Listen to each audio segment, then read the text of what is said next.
अस्सलाम वालेकुम, मैं हूं दीन इम्तियाज़ और आप देख रहे हैं तख्ती ऑनलाइन।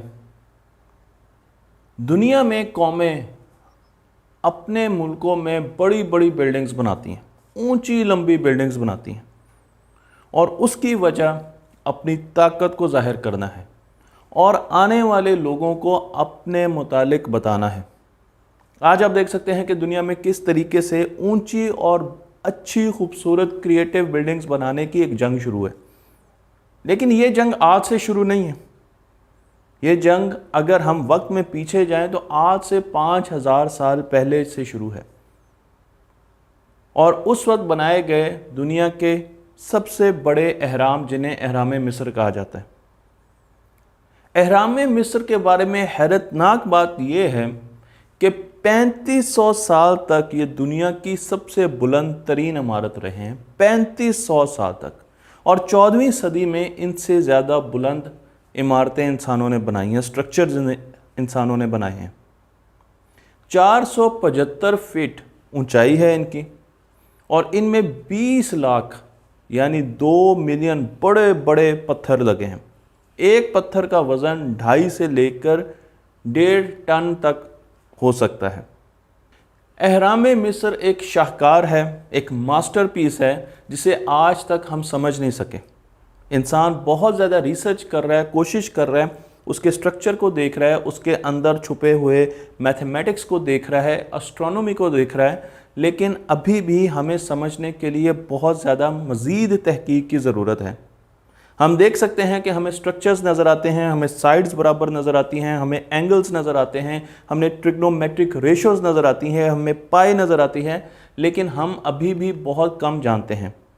मैं आपको लेके चलता हूँ आज से 5000 साल पहले एक सिविलाइजेशन में, जो कि दरियाए नील के गिर्द बस रही थी।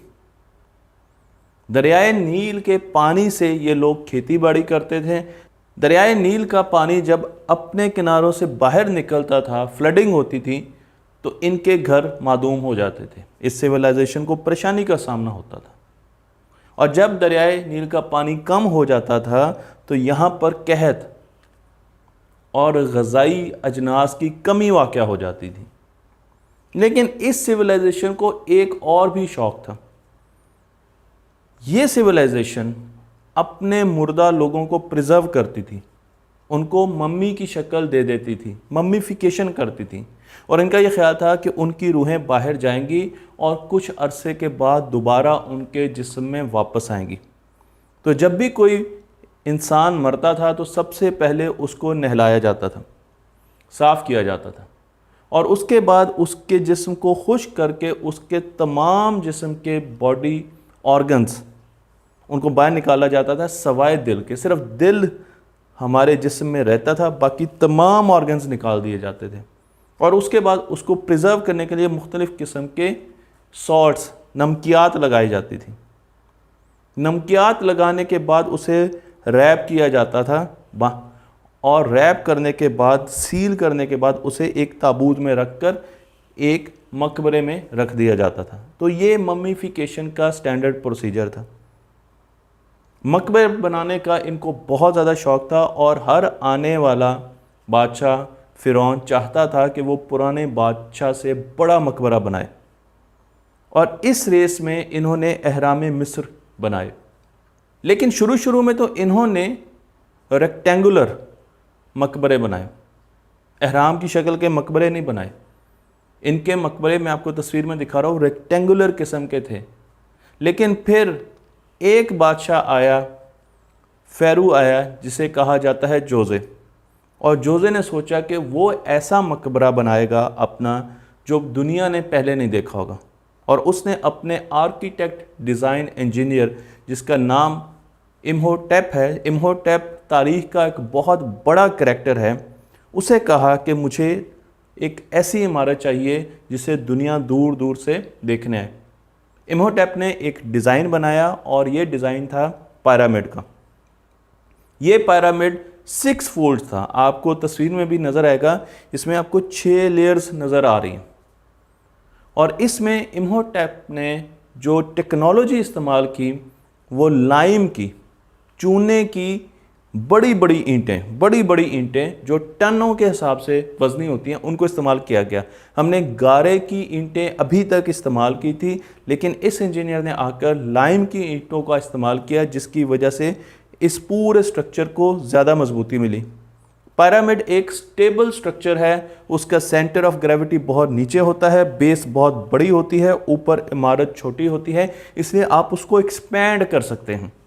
तो एक स्टेबल स्ट्रक्चर है और एक्सपेंडेबल स्ट्रक्चर है। 20 साल तक इम्होटेप ने और उसके वर्कर्स ने इस पर काम किया और इस 6 स्टेप के एक बहुत बड़े पिरामिड को तश्कील दिया, जिसे स्टेप पिरामिड कहा जाता है। फिर आहिस्ता आहिस्ता फेरोज आते गए और जाते गए, लेकिन कुछ जनरेशन के बाद फिर एक और फेरो, एक और बादशाह आए मिस्री, जिनका नाम है स्नेफ्रो।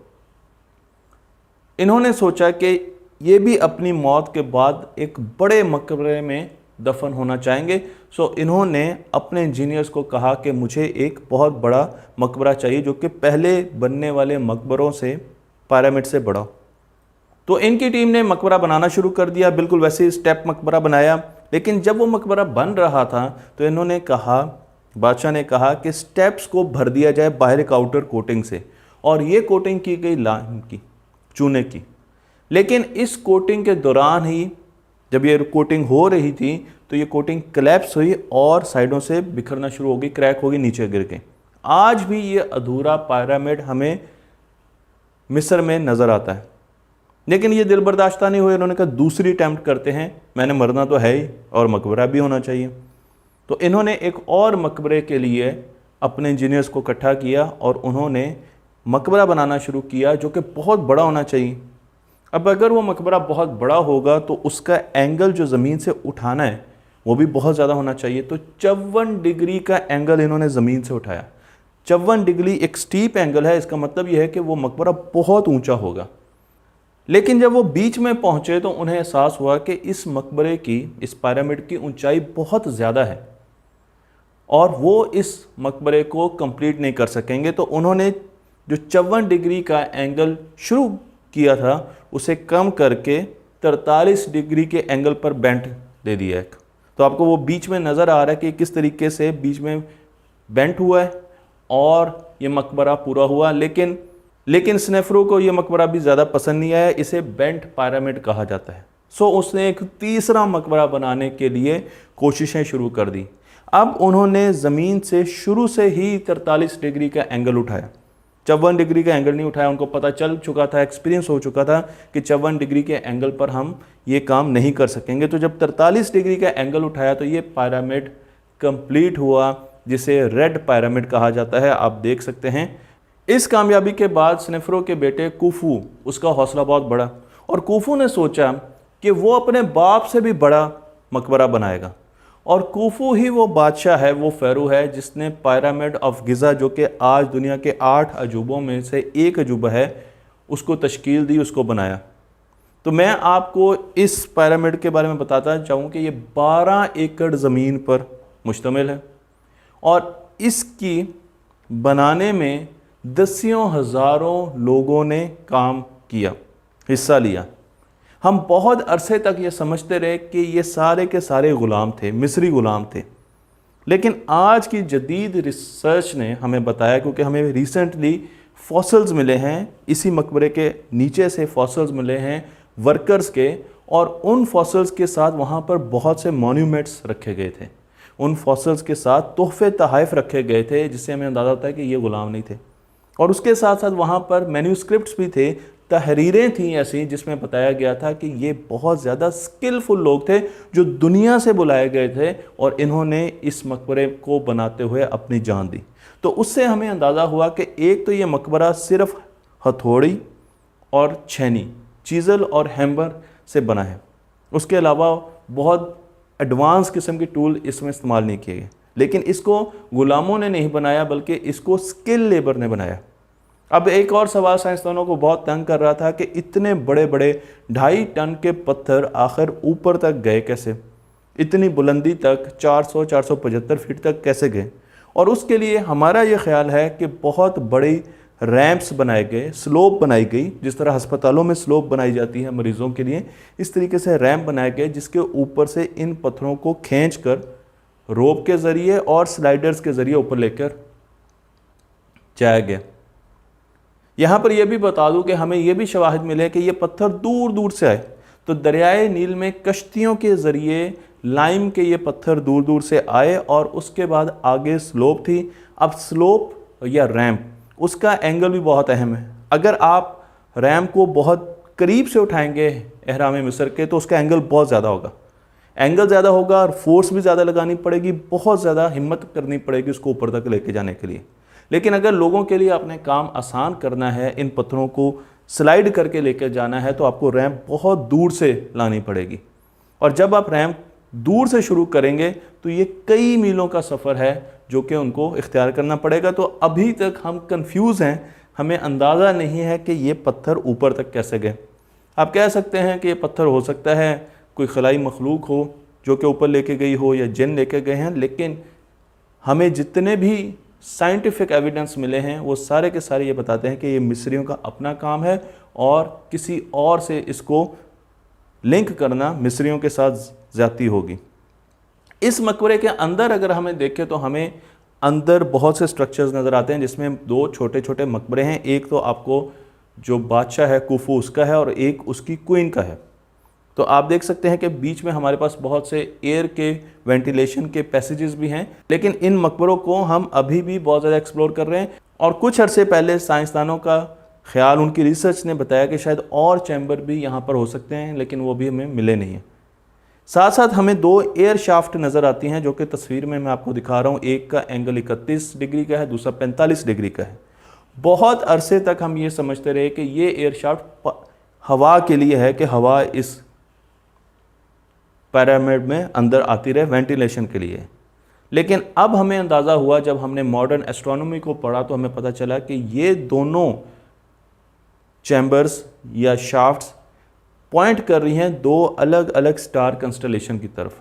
मिस्रियों के मैन्यूस्क्रिप्ट से हमें पता चलता है कि वो ये समझते थे कि इंसान जब मरता है तो उसकी रूह ऊपर चली जाती है और वो एक सितारे की तरह चमकना शुरू हो जाती है। तो उसके लिए आसानी के लिए ये कंस्टलेशंस, ये शाफ्ट्स बनाई गई थी। हमें ऐसा लगता है ये हमारी अपनी सोच है, लेकिन अभी भी इस पिरामिड में बहुत सी ऐसे राज छुपे हुए हैं जिनको हमने ढूंढना है। लेकिन साथ साथ इसके स्ट्रक्चर में, इसके डिज़ाइन में मैथमेटिक्स का भी बहुत ज़्यादा इस्तेमाल किया गया, जो कि मैं आने वाली वीडियोस में आपको बताऊंगा। और हमें अंदाज़ा होगा कि मिस्री मैथमेटिक्स में और ज्योमेट्री में बहुत अच्छा नॉलेज रखते थे। मुझे उम्मीद है कि आपको ये वीडियो पसंद आई होगी। तख्ती ऑनलाइन को लाइक कीजिए, शेयर कीजिए और इस इल्म को दूसरों तक पहुँचाते रहिए।